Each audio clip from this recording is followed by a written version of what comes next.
बेटा जरा खड़ी हो जाओ। खड़ी हो जाओ।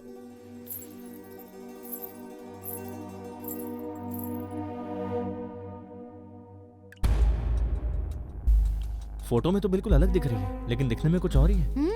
लगता है इन लोगों ने फोटोज को जरूर फोटोशॉप किया होगा। हमें गलत फोटो भेजकर मेरे बेटे को फंसाना चाहते हैं आप लोग? अरे नहीं नहीं, आप कैसी बात कर रहे हैं? लगता है गलती से मेरे बेटे ने आपको पुरानी फोटो भेज दी।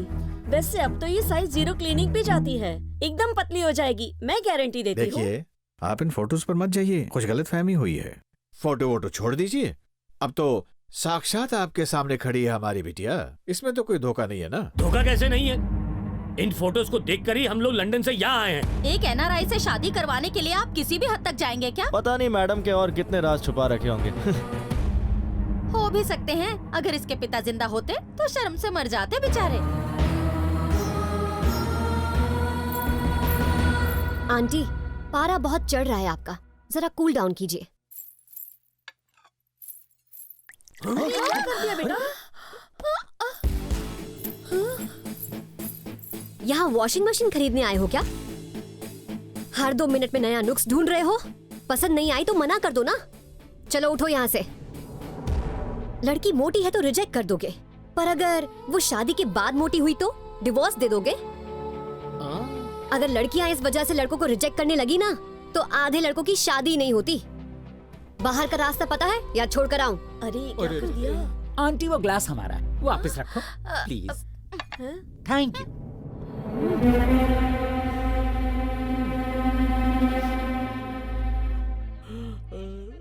Good mummy.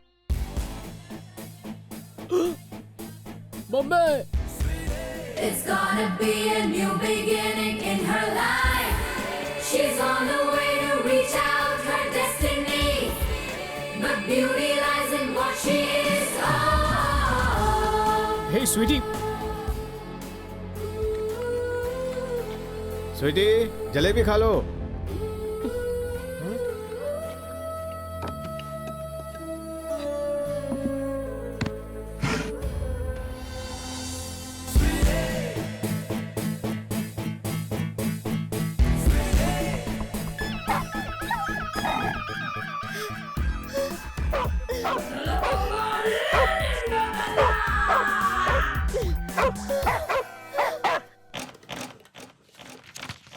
माँ, माँ, मैंने ऐसा क्या किया जो आप इतनी गुस्सा हो? बापूजी, आपने अपनी दवाई ले ली? आप भी ना माँ, बच्चों की तरह बिहेव करती हो। ये डिब्बा भी ना पता नहीं कहाँ चला जाता है। दादू यार, मैंने ऐसा क्या कर दिया है? वो लोग माँ की बेइज्जती कर रहे थे, मैं क्या खड़ी खड़ी देखती रहती? तो अब तक शादी ना कर लेती अगर तुझे मेरी इज्जत की इतनी ज्यादा परवाह होती। तेरी शादी ना होने के कारण मोहल्ले वाले मुझे कितना ताना मारते हैं। लोगों के ताने सुन सुन के मैं परेशान हो गई हूँ। माँ, मुझे लगता था मैं इस घर की लक्ष्मी हूँ, आज पता चला बोझ हूँ।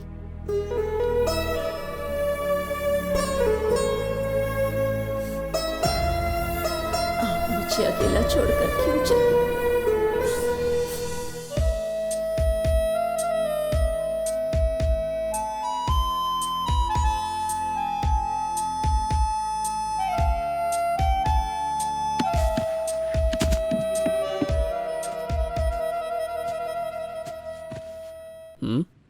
थैंक्स, मैं कार्ब्स नहीं खाऊंगी। अरे ये कार्ब्स थोड़ी हैं, जलेबी हैं, एकदम मीठी। तुम्हें जलेबी सूट नहीं करती। एक बहुत ही इंटेलिजेंट लड़की ने मुझसे कहा था कि हर प्रॉब्लम का सलूशन जलेबी में ही होता है।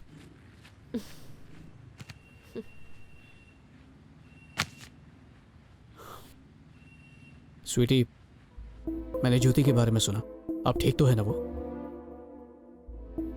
मुझे समझ में नहीं आता कि तुम जैसी लड़की उस साइज 0 के झांसे में आई कैसे?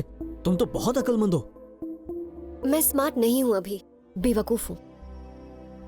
मुझ जैसे बेवकूफ बहुत सारे हैं। रोज जब खुद को आईने में देखती हूँ तो मोटे होने का दुख होता है। टीवी में, होर्डिंग में, यहाँ तक कि फिल्मों में सब जगह स्लिम लड़कियां ही देखने को मिलती हैं। पता नहीं एक मैं ही क्यों मोटी हूँ। जब भी लड़के वालों के सामने जाती हूँ दिमाग में बस यही टेंशन रहती है कि फिर से मुझे मना ना कर दे। तुम नहीं समझोगे। शायद तुम भूल रही हो, तुमने मुझे रिजेक्ट किया था। प्लान तो दोनों का था ना। स्वीटी, तुम यहाँ क्या कर रहे हो? तुम पागल हो गई हो क्या? ये साइज 0 किस लिए? पता है ना जल्दी वेट लॉस करने के कितने साइड इफेक्ट्स हैं? जल्दी वेट लॉस के साइड इफेक्ट्स तो नहीं जानती, पर इतना जानती हूँ कि मुझे ऐसे कोई पसंद नहीं करेगा। जिस लड़के ने शादी के लिए हाँ की है, उसने फोटोशॉप वाली तस्वीर देखी है। पर तुम ये सब मुझे बता भी सकती थी ना। तुम तो अचानक गायब हो गई। दोस्ती के नाते मुझसे शेयर तो कर सकती थी ना। अभी मुझे कोई फ्रेंड्स नहीं चाहिए। तुमने पूछा था ना कि मैंने साइज 0 क्यों ज्वाइन किया? क्योंकि मैं थक चुकी हूँ। अभी थक चुकी हूँ लोगों की सिर्फ एक दोस्त बनकर।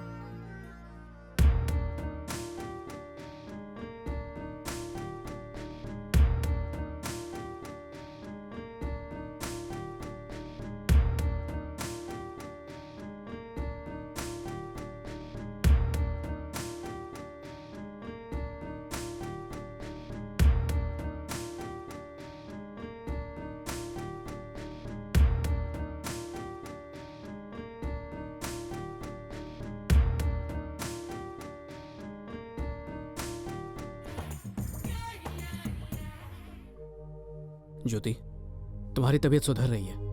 डॉक्टर से मेरी बात हो चुकी है, बिल्कुल चिंता मत करो। कल तक मैं सोचती थी कि मेरे सारे सपने और खुशियां ये साइज 0 सच कर देगा। प्लीज मुझसे एक प्रॉमिस करो कि उन लोगों ने जो मेरे साथ किया वो किसी और के साथ ना करें।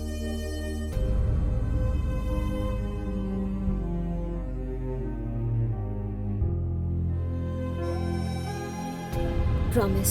तुझे ये सब हरकत करने की क्या जरूरत थी?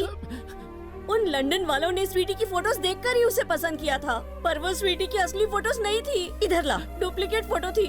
इस डिब्बे ने स्वीटी की फोटो को एडिट करके और फोटोशॉप करके उन्हें भेज दिया था। देखिए ना बाबूजी, इन्हें देखकर कौन कहेगा कि फोटो स्वीटी की है? लड़के वालों को ये बात पता चलेगी तो हम क्या करेंगे? भगवान पर भरोसा रखो बेटा। बस सब बहुत हुआ। मुझे ही कुछ करना पड़ेगा। ये लड़का हाथ से नहीं निकलना चाहिए। मैंने फैसला कर लिया है, कल से स्वीटी साइज 0 क्लिनिक जाएगी। बेटी, स्वीटी से तो एक बार पूछ लो इसके बारे में। ये मेरी बेटी का सवाल है, आप बीच में मत बोलिए। मुझे किसी की सलाह नहीं चाहिए और ना ही किसी की बात सुननी है। स्वीटी साइज 0 क्लिनिक जाएगी और ये आखिरी फैसला है। अब बस यही रास्ता है शादी को बचाने का, चाहे कोई कुछ भी कहे। माँ बिल्कुल ठीक कह रही है दादू। आखिर मैं कब तक इन पर बोझ बनी रहूंगी? कोई राजकुमार मुझे लेने नहीं आएगा। वजन कम किए बगैर मेरी शादी नहीं होगी। मैं तैयार हूँ माँ, साइज 0 क्लिनिक जाने के लिए। आप लोग जिससे कहेंगे माँ, मैं उससे शादी कर लूंगी।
आखिर क्यों दादू?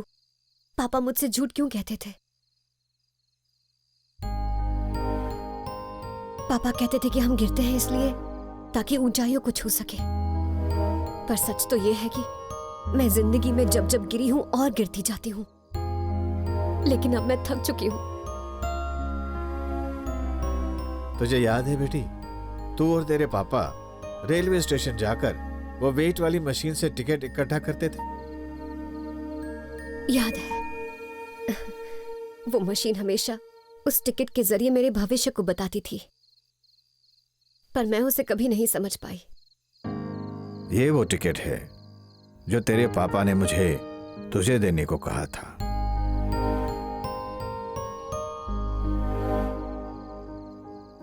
इस पर तो कुछ नहीं लिखा। हाँ, नहीं लिखा है। अपना भविष्य हम खुद लिखते हैं। तेरे पापा चाहते थे कि तू अपने आप को खुद पहचाने और इसीलिए ये टिकट तुझे देने को कहा था। तो समझ गए ना बेटी? बोलो। सुनो बेटी, आज से तो अपना भविष्य अपने आप लिखेगी। भगवान पर भरोसा रखो, मुझे तुम पर यकीन है। Best of luck.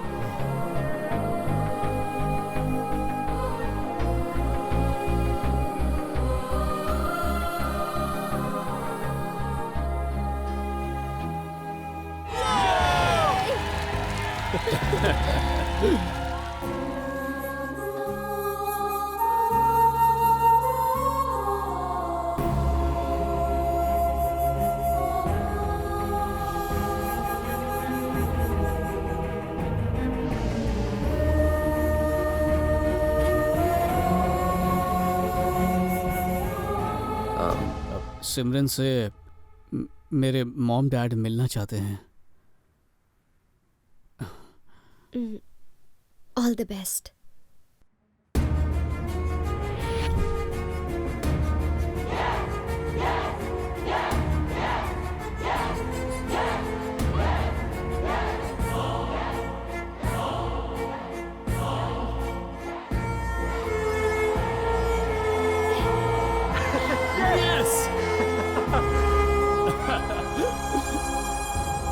I love you.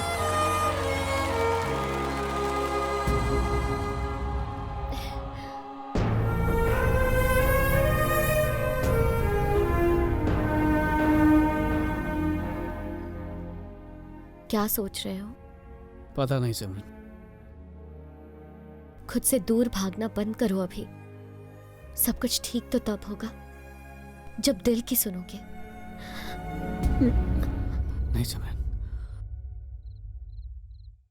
तुम मुझसे प्यार नहीं करते क्योंकि तुम्हारा दिल उसके लिए धड़कता है। स्वीटी को सब बता दो। बहुत देर हो चुकी है। कल उसकी सगाई होने वाली है।